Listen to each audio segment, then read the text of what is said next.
আমার ঘটনাটি যদি প্রচারের জন্য বেছে নেন, আমাকে দয়া করে বিষয়টি আগে অবগত করবেন।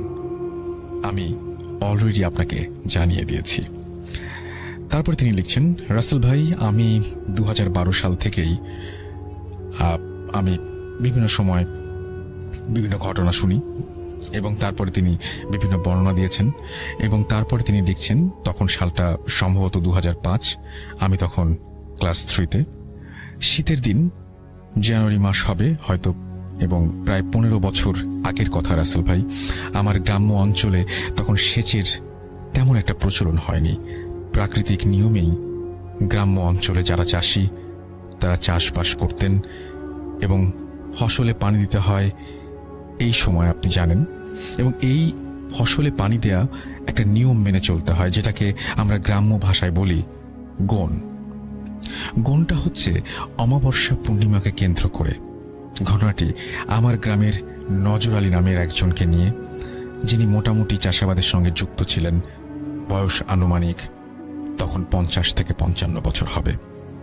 দিনের বেলায় গ্রামের খালে পানি পাওয়া না গেলেও অমাবস্যার গোনে রাতে খালে পানি আসে, যা ছোট খাল কেটে খেতে উঠানো হয়। তিনি একদিন খেতে পানি উঠানোর জন্য ফজরের আজানের সময় ঘণ্টাখানেক আগে ক্ষেতের উদ্দেশ্যে রওনা হন। বাড়ি থেকে ক্ষেত বেশ খানিকটা দূরে। খাল পাড়ি দিতে ওপারে যেতে যেতে 10-15 মিনিট সময় লাগে। গ্রামের মেঠো পথ, চারিদিকে কুয়াশায় ভরা, হাতে আছে একটি হ্যারিকেন। তার এমন প্রায় অভ্যেস ছিল রাতে খেতে পানি দেওয়ার। তাই সাধারণত রাতে যেতেন খেতে পানি উঠিয়ে ক্ষেতের পাশে নামাজ পড়ে পানিটাকে আটকিয়ে তারপরে তিনি বাড়ি ফিরতেন সকালে। একদিন হঠাৎ রাতের বেলায় তিনি ক্ষেতের আইল, যেটাকে আমরা গ্রাম্য ভাষায় বলি, সেখানে হ্যারিকেনের আলোতে, আলোটা নিভে যাচ্ছিল যেন তিনি ঠিক করছিলেন। হঠাৎ তিনি দেখলেন যে আলোটা যতবারই ঠিক করেন ততবারই সেটা বাতাসে নিভে যাচ্ছে, কিন্তু সেখানে কোনো বাতাস নেই। তিনি ভাবছিলেন হ্যারিকেনে হয়তো তেল শেষ।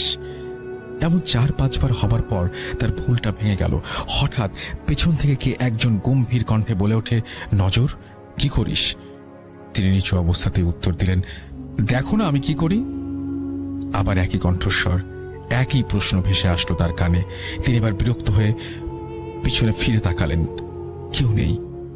হ্যারিকেনটা নিভে গেল। তখন তার শরীরের মধ্যে হালকা ঝাঁকুনি দিলে ভয়ে তিনি তাড়াতাড়ি আইল ভেঙে বাড়ি চলে আসেন এবং বউকে পুরো ঘটনাটা খুলে বলেন। বউ বলল, হয়তো তোমার সঙ্গে কেউ মজা করেছে, অনেকেই তো আছে, হয়তো পাশের জমির কেউ হবেন উনি। পরের দিন আবার যথারীতি খেতে গেলেন, কিন্তু সেদিন তিনি আর ফিরলেন না। সকাল যায়, দুপুর আসে, তিনি আর বাড়ি ফিরছেন না।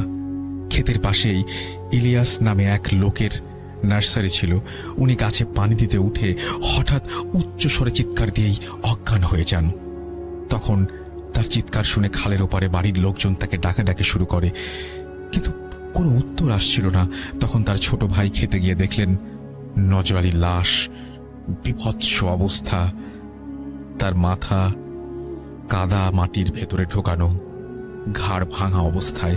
গ্রামে ঘটনাটি পুরোপুরি জানাজানি হলে সবাই তার বাড়ি থেকে লোকজন নিয়ে এসে লাশটিকে নিয়ে যায় এবং দাফনের ব্যবস্থা করে।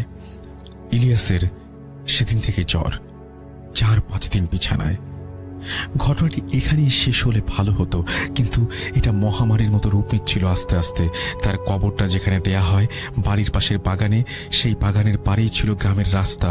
মরে যাবার 7 দিন পর ওই বাড়ির রুস্তম নামে একজন লোক বাজারে চায়ের দোকান বন্ধ করে ফিরতে ফিরতে রাত প্রায় 12টা বেজে গেছে। ওই দিন যখন সে বাগানের পথ ধরে বাড়ি ঢুকবে, তখনই হঠাৎ চোখে পড়ল কবরের দিকে। সে যা দেখল, সে দেখার জন্য প্রস্তুত ছিল না। সে দেখল সাদা একটা গরু টর্চের আলোয় স্পষ্ট দেখতে পাচ্ছিল কবরের পাশে দাঁড়িয়ে কি যেন খাচ্ছে। টর্চ দিয়ে দেখতে দেখতেই গরুটা উধাও হয়ে গেল। উনি মোটামুটি ভালোই ভয় পেয়ে যান এবং কোনো মতে বাড়িতে এসে জ্ঞান হারিয়ে ফেলেন। তারপর থেকে সন্ধ্যার আগেই বাড়ি ফিরতেন, কিন্তু আরেকদিন হঠাৎ তিনি বাথরুমে যাবার সময় উঠলেন এবং টর্চ নিয়ে তিনি উঠানের কানায় যখন যান, তখন তিনি আবারও একটা অদ্ভুত দৃশ্য দেখেন। এবং তাকে সেদিনও অজ্ঞান অবস্থায় ওই বাসার ওখানে পাওয়া যায়। লোকজন জানতে চাইলে তিনি বলেন, বাগান থেকে 10 ফুট উচ্চতা সাদা কাপড় পরা কেউ একজন আমাকে ডেকেছিল। তখন তিনি চিৎকার করার অনেক চেষ্টা করেন। এক পর্যায়ে তিনি সাদা কাপড় পরা ওই অবয়বটা তার কাছে আসতে দেখে বিভৎস চেহারা দেখে জ্ঞান হারিয়ে ফেলেন। এরপর শুরু হয় কবরের পাশে রাস্তা দিয়ে চলাচলের সময় এই একই ঘটনা, শুধু একজনের সাথে নয়, একে একে সবার সাথে। আমার নিজের কাকাও একদিন প্রচন্ড ভয় পান। অনেক রাতে বাড়ি ফিরতেন তিনি, এবং 5 মিনিটের পথ 2 ঘন্টায় শেষ হতো না, এবং তিনি অবাক হয়ে যেতেন। এই কবর ঘিরে এরকম একের পর এক রহস্যজনক ঘটনা ঘটতেই থাকে। সে রুস্তম আলীর জ্বর হবার পর আস্তে আস্তে কিছুদিন পর তিনি মারা যান। একদিন আমার পরীক্ষা চলাকালীন সময়ে কবরের পাশে থাকা সাঁকো পার হচ্ছিলাম। আমার পেছন দিকে বন্ধু খালে পড়ে যায় এবং মাথা কাদের ভিতরে ঢুকে যায়। পরে হুজুরকে দিয়ে কবর বন্ধ করে দেয়া হয় এবং মিলাদ পড়িয়ে দিলে আস্তে আস্তে ঘটনাটা বন্ধ হয়ে যায়। এই ঘটনাটি একটি সত্যি ঘটনা, এবং এটি কবরকে কেন্দ্র করে। বিশ্বাস না হলে খোঁজ নিয়ে দেখতে পারেন, আমার ঠিকানা দেয়া আছে। যদি ভালো লাগে পড়ে শোনাবেন ঘটনাটি। পড়ে শোনালে আরো ঘটনা পাঠাতে উৎসাহী হব। আমি আপনাদের আবারও বলে দিচ্ছি, ঠিকানাটি আপনারা খোঁজ নিতে পারেন। যিনি লিখেছেন তিনি হচ্ছেন ফেরদৌস হাসান মানিক।